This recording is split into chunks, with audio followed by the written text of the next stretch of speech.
Levítico capítulo 11. Os animais puros e os impuros. Então disse o Senhor Deus a Moisés e a Arão, Versículo 2. Orienta, pois, os filhos de Israel, de todos os animais que vivem na terra, estes são os que podeis comer. Todo animal que tem casco fendido e dividido em duas unhas e que rumina.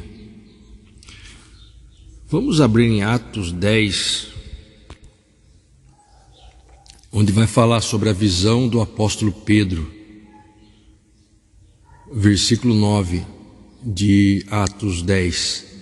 No dia seguinte, por volta do meio-dia, Pedro subiu ao terraço da casa para orar. Enquanto isso, os homens vinham pelo caminho e já estavam próximos de Jope. Então, sentindo muita fome, desejou comer. Entretanto, enquanto a refeição estava sendo preparada, de repente sobreveio-lhe um estado de completo êxtase. Então viu o céu aberto e algo parecido com um grande lençol que vinha descendo em direção à terra, amarrado pelas quatro pontas. Versículo 12, veja aqui. Contendo toda espécie de quadrúpedes, bem como de animais que rastejam sobre a terra e aves do céu.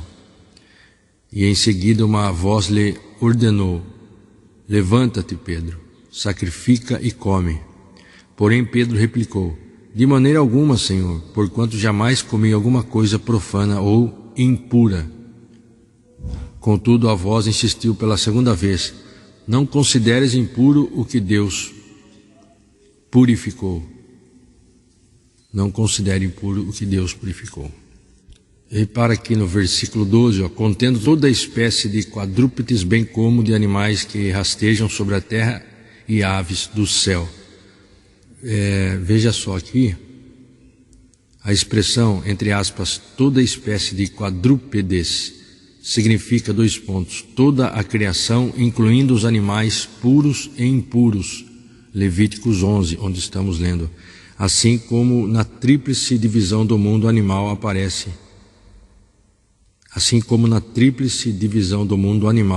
aparece em Gênesis 6:20.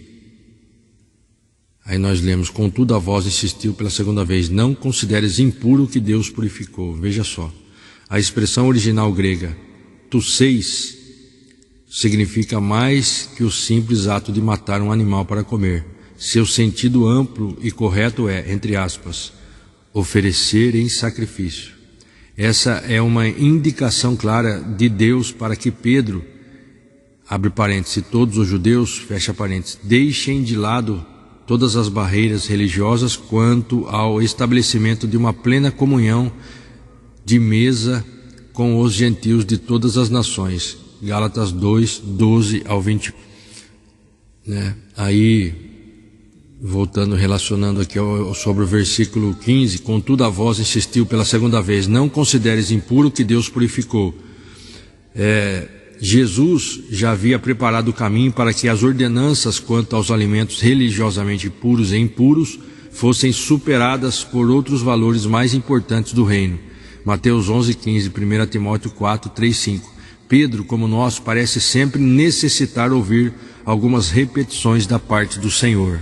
Voltando em Levítico, então nós vemos aqui, nós lemos: orienta, pois, os filhos de Israel de todos os animais que vivem na terra, estes são os que podeis comer.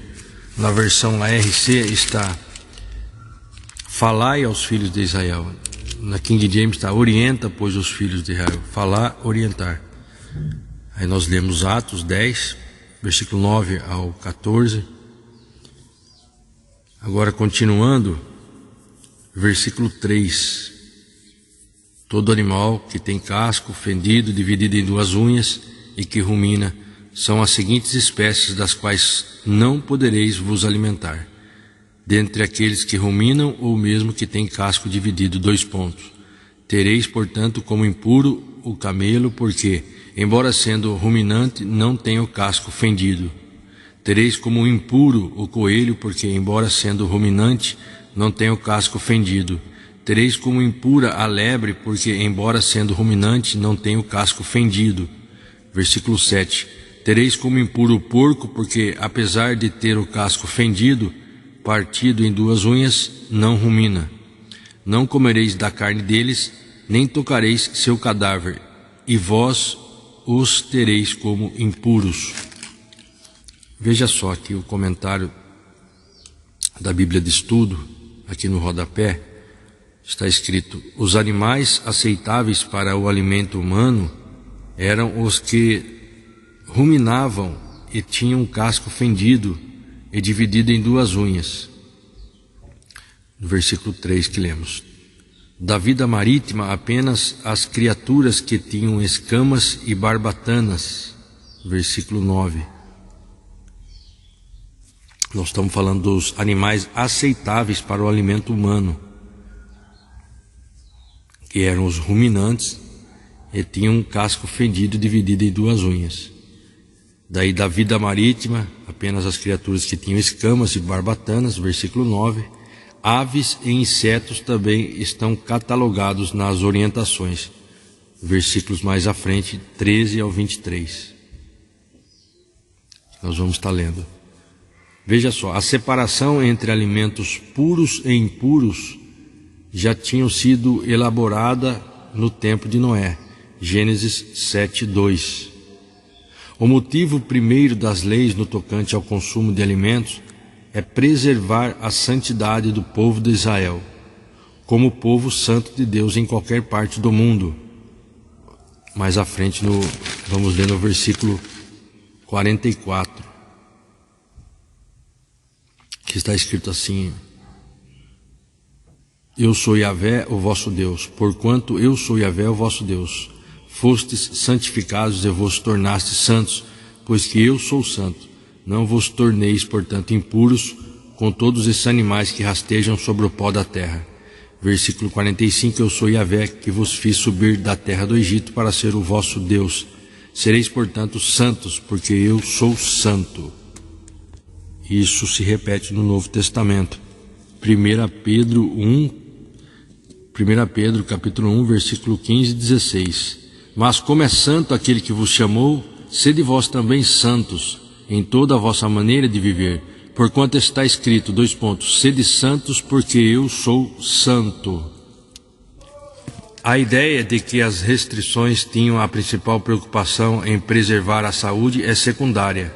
A impureza, erros e defeitos em todos os seus aspectos simbolizavam o pecado em todas as suas manifestações nefastas, inclusive na poluição e degradação do planeta. Os capítulos 13 a 15 trataram da impureza relacionada às enfermidades e dos fluxos do corpo humano.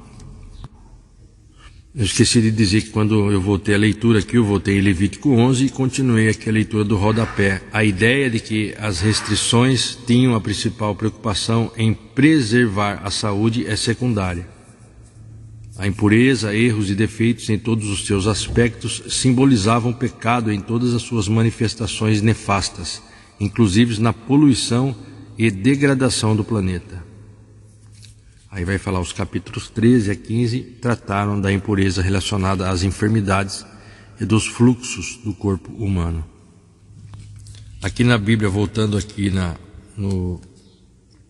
estamos em Levítico 11, agora versículo 8 da Bíblia ARC, está escrito assim: da sua carne não comereis, nem tocareis no seu cadáver, estes vos serão imundos. Na outra versão, não comereis da carne deles, nem tocareis seu cadáver, e vós os tereis como impuros. Está se referindo ao porco, a carne suína. Vamos abrir em Mateus capítulo 15, onde nos diz sobre Jesus, as tradições e a lei, a partir do versículo 11. Não é o que entra pela boca o que torna uma pessoa impura, mas o que sai da boca, isto sim corrompe a pessoa. Aí em Atos 10:15, onde nós já lemos: contudo a vós insistiu pela segunda vez, não consideres impuro o que Deus purificou. Vamos aqui, a expressão original grega tuseis significa mais que o simples ato de matar um animal para comer. Seu sentido amplo e correto é, entre aspas, oferecer em sacrifício. Essa é uma indicação clara de Deus para Pedro, abre parênteses, para todos os judeus. Deixem de lado todas as barreiras religiosas quanto ao estabelecimento de uma plena comunhão de mesa com os gentios de todas as nações. Gálatas 2, 12 ao 21. Aqui leremos Gálatas 2. Veja só, onde Paulo cobra coerência a Pedro. Versículo 11. Quando, porém, Pedro chegou a Antioquia, eu o enfrentei face a face por causa da sua atitude reprovável. Veja só, porque antes de chegarem alguns da parte de Tiago, ele fazia suas refeições na companhia dos gentios. Todavia, quando eles chegaram, Pedro foi se afastando até se apartar dos incircuncisos, apenas por temor aos que defendiam a circuncisão. E os outros judeus, de igual modo, se uniram a ele nessa atitude hipócrita, de modo que até mesmo Barnabé se deixou influenciar. Veja só, porque antes de chegarem alguns da parte de Tiago, ele fazia suas refeições na companhia dos gentios. Aí quando eles chegaram, Pedro foi se afastando, até se apartar dos incircuncisos apenas por temor aos que defendiam a circuncisão. Aí os outros judeus de igual modo se uniram a ele nessa atitude hipócrita, fingida, de modo que até mesmo Barnabé se deixou influenciar. Contudo, assim que percebi, é o apóstolo Paulo falando, assim que percebi que não estavam se portando de acordo com a verdade do Evangelho, repreendi a Pedro diante de todos, 2 pontos. Se tu, sendo judeu, vive como os gentios e não conforme a tradição, se tu, sendo judeu, vives como os gentios e não conforme a tradição judaica, por que obrigas os gentios a viver como judeus? Nós, judeus de nascimento e não pecadores como os gentios, estamos plenamente conscientes, entretanto, que o ser humano não pode ser justificado pela prática da lei, mas somente por meio da fé em Jesus Cristo. Sendo assim, nós também viemos a crer em Cristo Jesus, a fim de sermos justificados pela fé em Cristo, de forma alguma pela prática da lei, porquanto é certo que por praticar a lei ninguém será capaz de ser justificado. Até aqui, veja só. Pedro havia experimentado a plena liberdade que há na fé em Jesus Cristo, depois da visão que o Senhor lhe proporcionou em Atos 10, 10 ao 35. Nós lemos. Começou a conviver sem preconceitos com os gentios em Antioquia. Começou a conviver sem preconceitos com os gentios lá em Antioquia, principal cidade da Síria, e juntamente com Roma e Alexandria, uma das mais importantes cidades do Império Romano, de onde Paulo partiu para suas viagens missionárias e desenvolveu grande e fraterna comunhão cristã com todos, participando alegremente das refeições em grupo e das festas evangélicas. Contudo, quando vieram os judaizantes de Jerusalém, Pedro, veja só, hipocritamente deixou de seguir as orientações de convivência e fraternidade cristãs ministradas a ele pelo próprio Senhor, ok? Deixou de seguir as orientações do próprio Senhor, as orientações de convivência, e procurou esconder-se para evitar constrangimentos. Então Pedro temeu a crítica dos líderes. Pedro teve medo das críticas dos líderes do partido dos legalistas circuncisos e procurou esconder-se para evitar constrangimentos. Procurou esconder-se para evitar constrangimento. Pedro foi um hipócrita nesse momento. E eu estou fazendo um estudo que todo hipócrita é toda pessoa falsa e dissimulada. Hipócrita é toda pessoa falsa e dissimulada. Fui ver a palavra dissimulada, é esconder-se, disfarçar os próprios sentimentos, intenções, etc. Também tornar invisível ou pouco perceptível, ocultar, esconder, paliar, esconder determinado estado, sentimento, coisa ou intenção. Então, dissimulado, falso ou encoberto, fingimento. A hipocrisia, então, ela é um dos mais perversos e sutis pecados. Nós devemos fugir da hipocrisia, temos que ser sinceros, como também fugir da arrogância, temos que ser humildes em Cristo Jesus. Então ali naquele momento Pedro, ele hipocritamente deixou de seguir as orientações de convivência e fraternidade cristãs ministradas a ele pelo próprio Senhor. Entendeu? Paulo é usado por Deus para confrontar o pecado de um dos principais líderes da igreja cristã de sua época, seu amigo e irmão em Cristo, mas como todos nós, um ser humano passível de ambiguidades e erros. Pedro jamais disse que era infalível, abre parênteses, como pensam alguns teólogos, fecha parênteses. Ao contrário, até seus últimos anos defendeu humildemente a erudição e a autoridade espiritual de Paulo, 2 Pedro 3, 15 e 16. Vamos abrir em 1 Timóteo, capítulo 4, onde o apóstolo Paulo vai dar recomendações a Timóteo. E vamos ler a partir do versículo 1.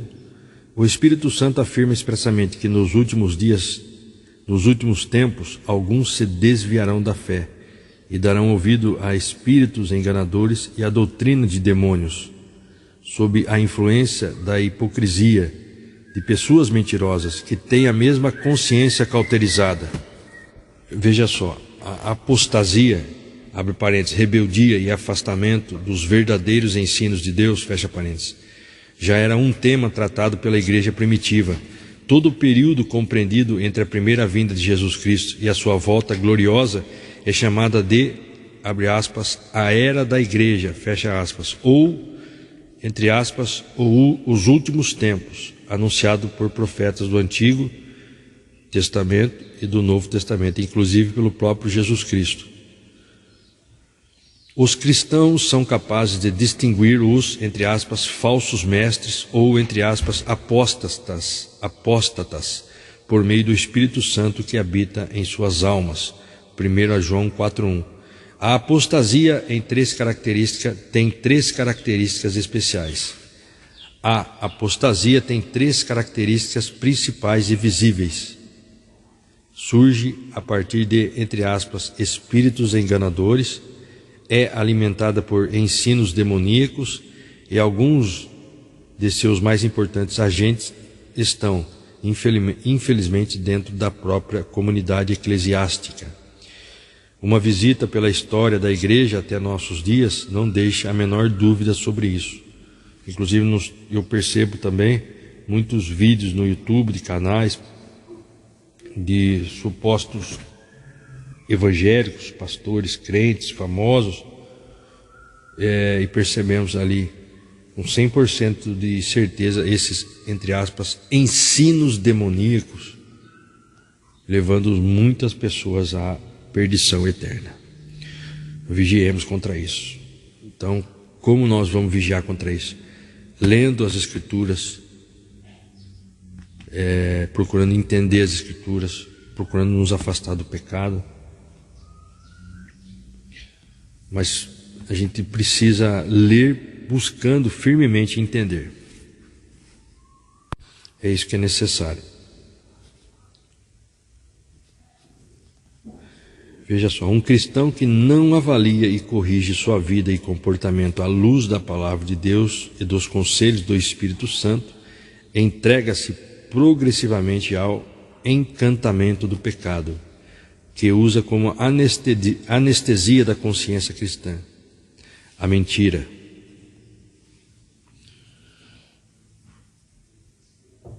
Então a mentira é como uma anestesia da consciência cristã.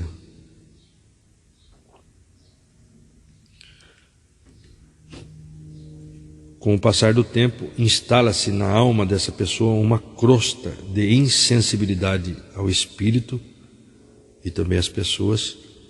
Sua consciência entra em profundo processo de cauterização, como resultado da constância, abre parênteses, escravidão no pecado.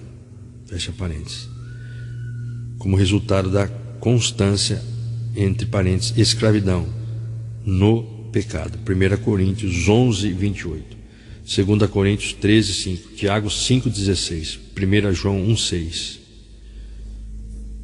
A consequência será sempre o afastamento e a rebeldia a tudo quanto se refere ao Senhor e à sua igreja. Aí voltando aqui no Tiago, capítulo 4, então o Espírito Santo afirma expressamente que nos últimos tempos alguns se desviarão da fé e darão ouvidos a espíritos enganadores e a doutrina de demônios, sob a influência da hipocrisia de pessoas mentirosas que têm a consciência cauterizada. São líderes que proíbem o casamento e ordenam a abstinência de alimentos que Deus criou para serem recebidos com ações de graças pelos que são fiéis e estão sempre firmados na verdade.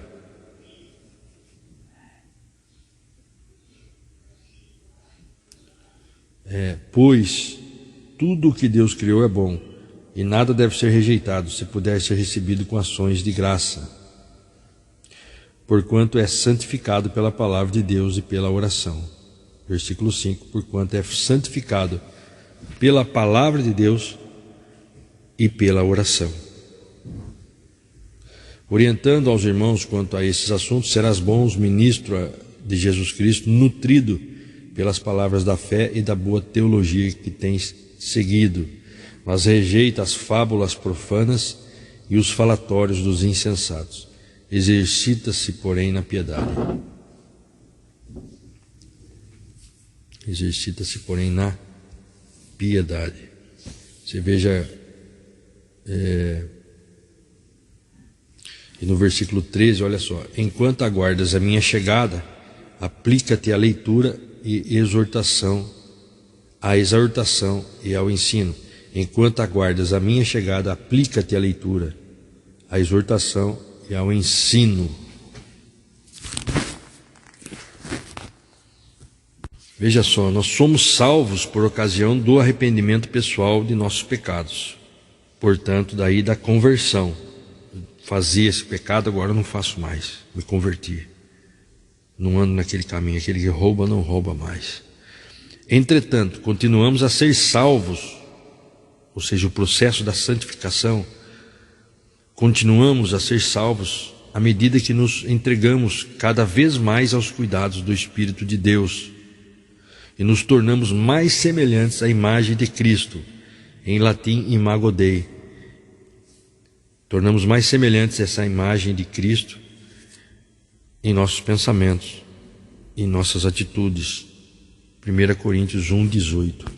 Pois a mensagem da cruz é loucura para os que estão sendo destruídos, porém para nós que estamos sendo salvos é poder de Deus.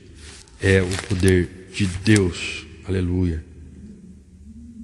A palavra original grega para, entre aspas, poder de Deus é dunamis, Romanos 1,16. Portanto, o Evangelho não tem apenas a capacidade de instruir e educar, mas o poder de transformar a alma de qualquer ser humano, tornando-o santo em Cristo por meio da ação contínua do Espírito Santo. Por meio da ação contínua do Espírito Santo.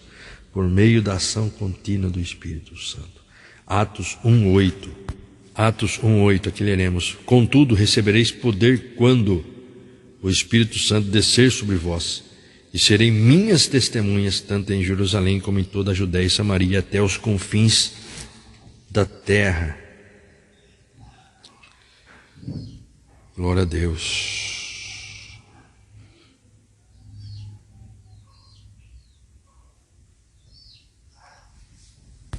Voltando em Levítico, versículo 9, os animais aquáticos.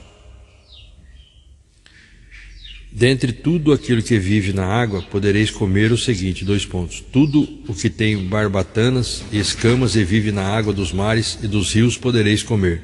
Versículo 10. Contudo, todos os animais que não têm barbatanas e escamas nos mares e nos rios, todos os animaizinhos que infestam as águas e todos os seres viventes que naquelas se encontram, vós os tereis como imundos. Versículo 11. serão para vós imundos, não comereis sua carne de modo algum, e abominareis seus cadáveres. Versículo 12. Tudo o que vive na água sem ter barbatanas e escamas será para vós imundo.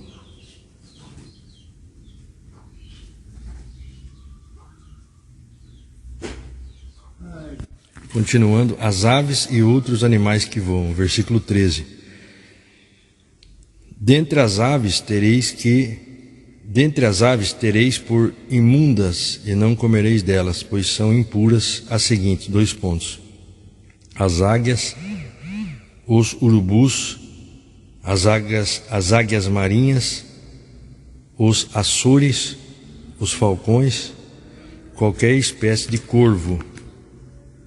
Na outra versão, a RC está e o milhano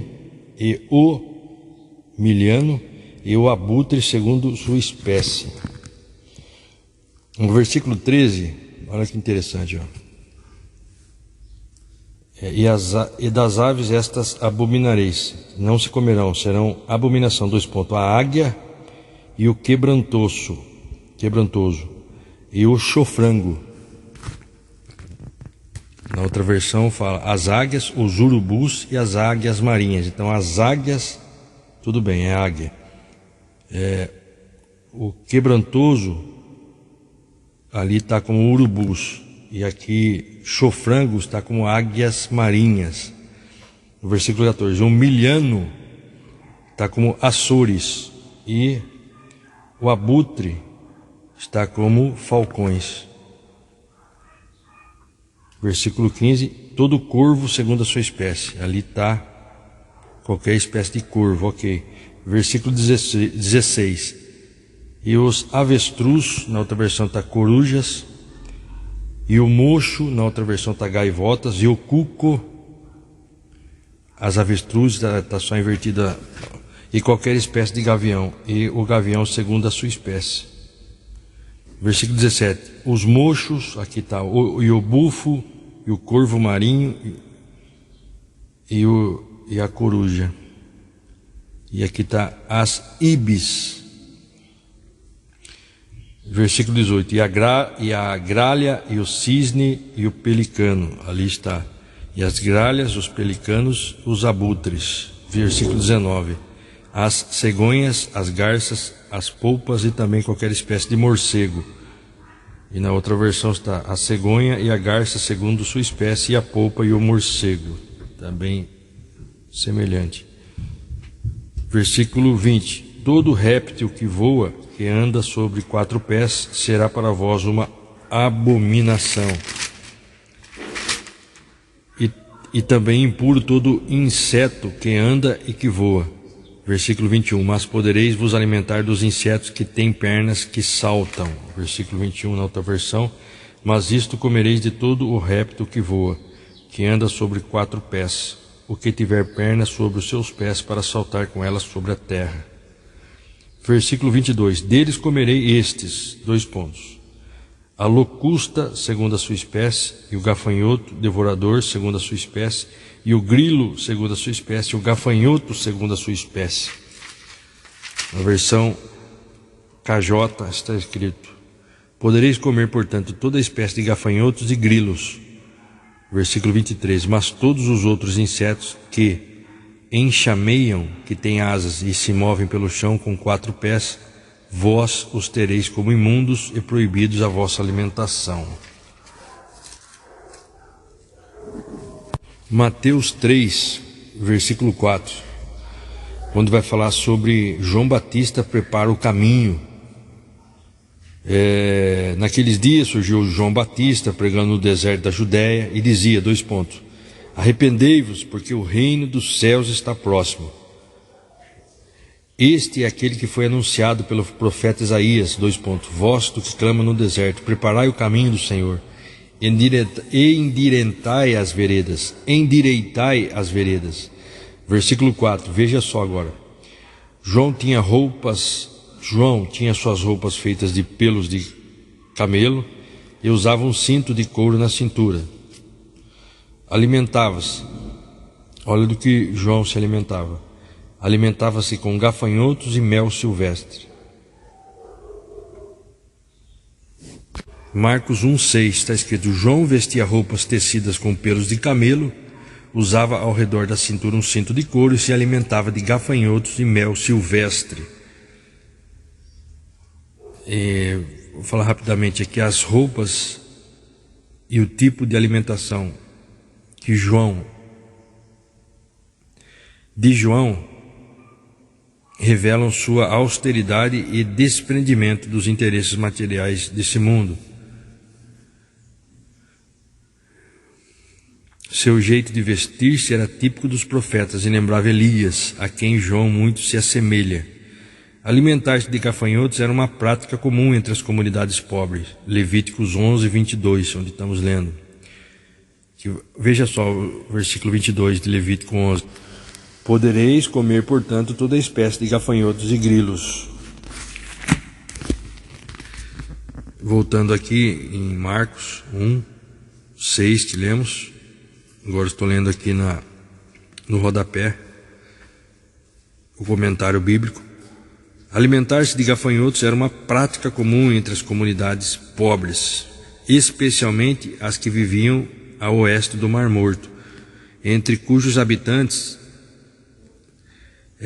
abre parênteses, a seita dos essênios, fecha parênteses, entre cujos habitantes, a seita dos essênios, estão os que escreveram e preservaram os rolos do Mar Morto, abre parênteses, a mais importante descoberta arqueológica do século XX, e que muito ajudou nesta tradução da Bíblia King James, fecha parênteses. Alguns grupos de beduínos ainda hoje comem gafanhotos tostados ou salgados. Olha, se vier oferecer para mim um gafanhotinho frito, torrado, salgado, pode ter certeza que eu vou comer, junto com a limonada, não há nenhum problema. Nós acabamos de ler que o problema é o que sai da nossa boca, não o que entra, Jesus falou. É claro que nós não vamos ter uma alimentação desregrada, porque toda coisa que é desregrada não agrada a Deus. O que entende-se aqui, o que nos inclina a entender, essa alimentação que era uma prática comum das pessoas pobres, João, ele demonstra desprendimento dos interesses materiais deste mundo. Então, eu estava falando, se me apresentar uma porção de gafanhoto bem frito, eu vou comer sim, não tem problema nenhum. Não é costume aqui na região, no nosso país, onde vivemos. Mas se também oferecer uma carne de porco, eu vou comer carne de porco. Entendeu? Porque não é impuro comer carne de porco. Frita ela, ou come assada, tal, com limão. Não há pecado em comer uma carne suína. Nem também, caso viesse a nos oferecer, eu lembro a porção de camarão, mas no caso aqui nós estamos falando a porção de um gafanhoto bem fritinho. Tem regiões no mundo que comem, inclusive nós acabamos de ler aqui, alguns grupos de beduínos hoje ainda comem gafanhotos tostados ou salgados. Então não faz mal para nós esse tipo de alimento. O que faz mal, que Jesus falou, é o que nós professamos com a nossa boca, o que sai da nossa boca. Por isso que nós falamos precisa ser somente a palavra de Deus. Pensemos nisso. Pensemos nisso. Sermos anunciadores das boas novas.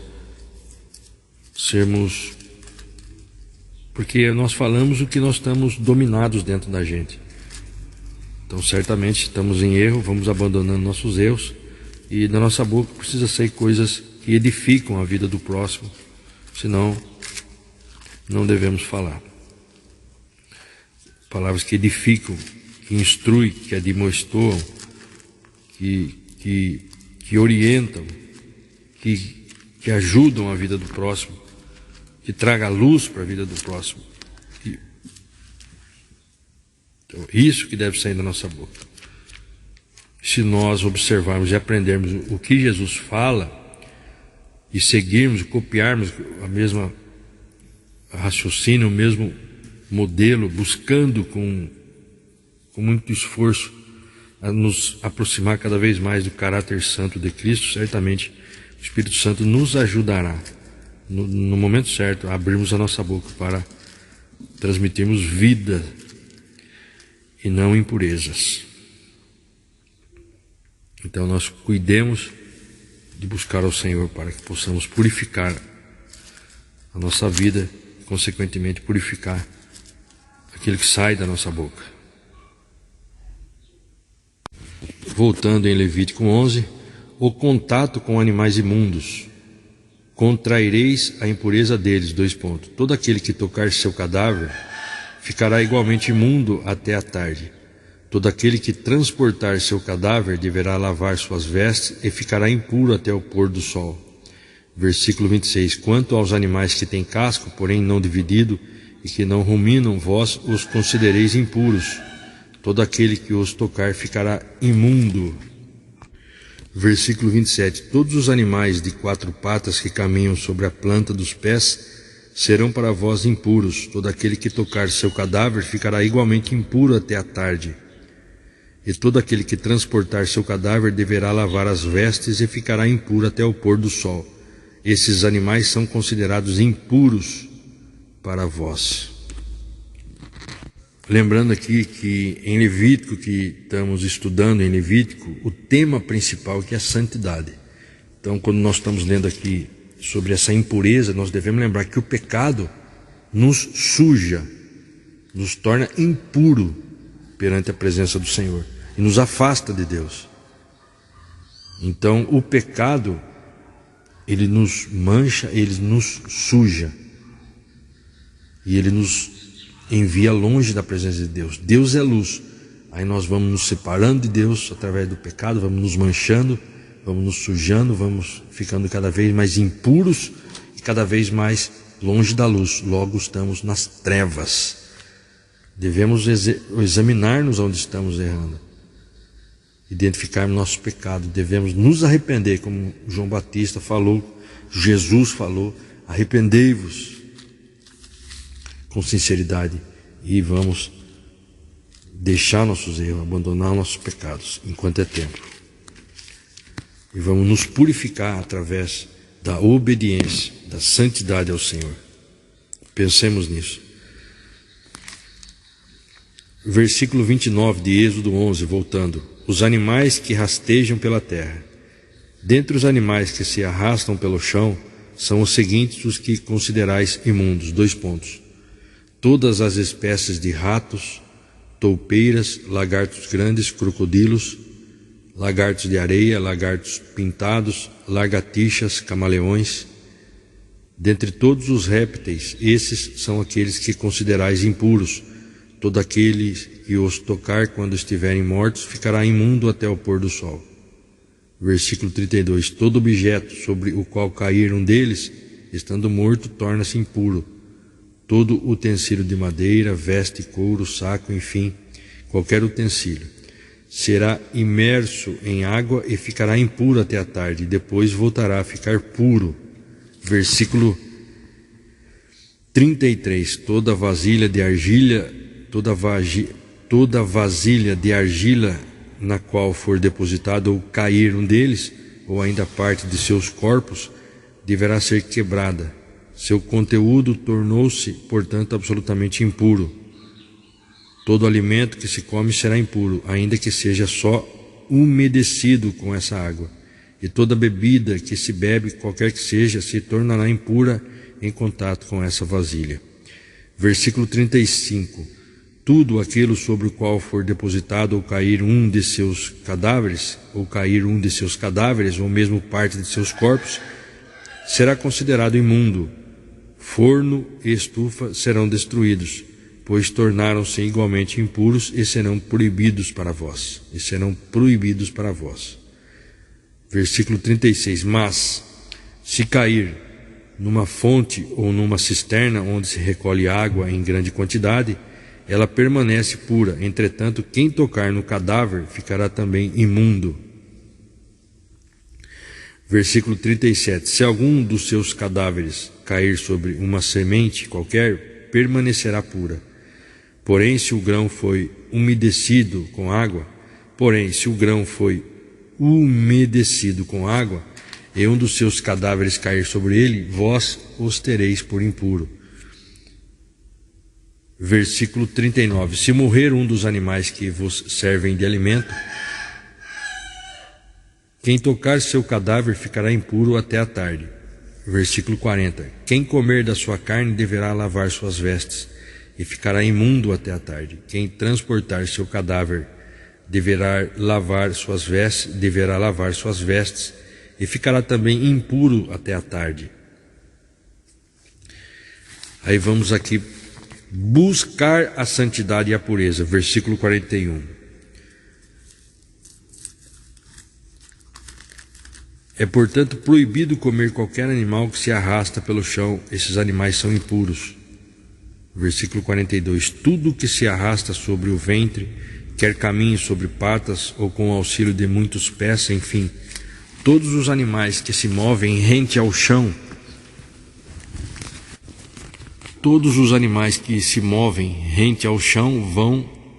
vos são proibidos como alimentos, pois são imundos. Versículo 43. Não vos torneis vós mesmos imundos com todas essas espécies de répteis que andam de rasto. Não vos contamineis em contato com eles, e não sejais contaminados ao vos alimentardes deles. Versículo 44. Porquanto eu sou Yahvé, o vosso Deus, fostes santificados e vos tornastes santos, pois que eu sou santo. Não vos torneis, portanto, impuros com todos esses animais que rastejam sobre o pó da terra. Versículo 45. Eu sou Yahvé, que vos fiz subir da terra do Egito para ser o vosso Deus. Sereis, portanto, santos, porque eu sou santo. Versículo 44, na Bíblia ARC, está escrito: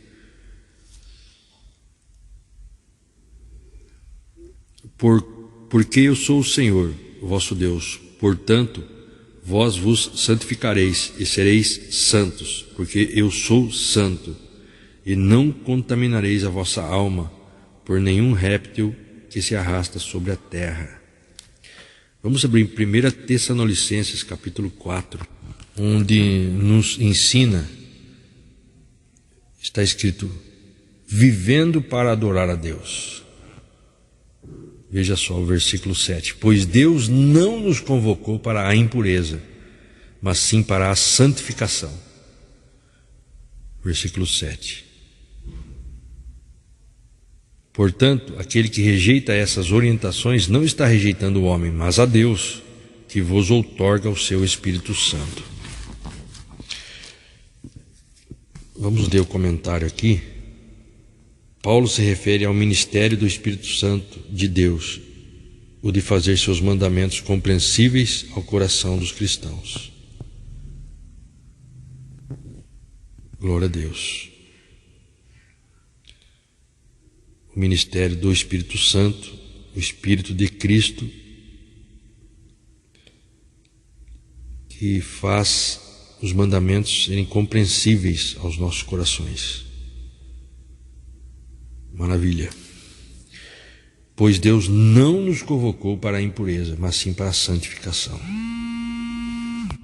Em 1 Pedro 1, nos ensina sobre encorajamento a uma vida santa. Veja só.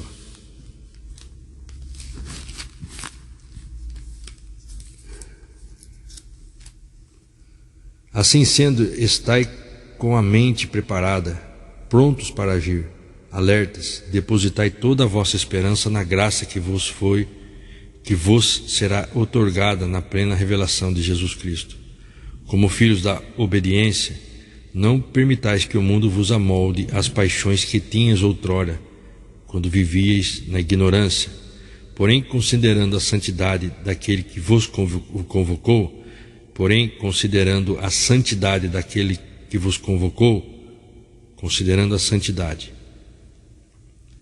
daquele que vos convocou, tornai-vos da mesma maneira santos em todas as vossas atitudes.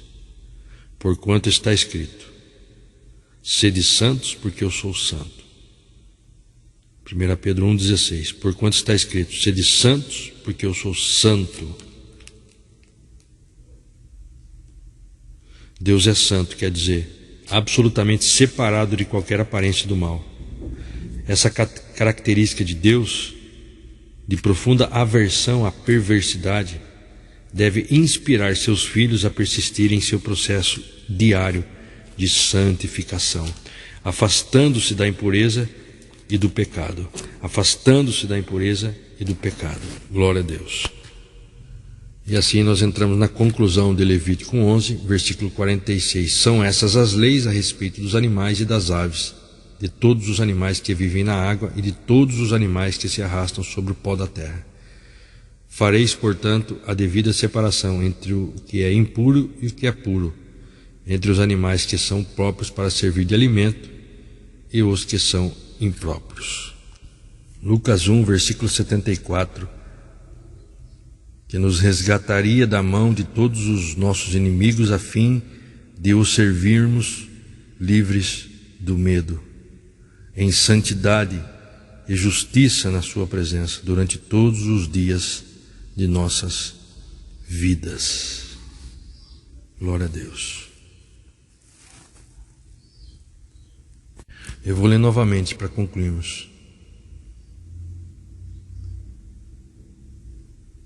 O juramento, versículo 73, depois do 74 e 75, de Lucas 1. O juramento que prestou ao nosso pai Abraão.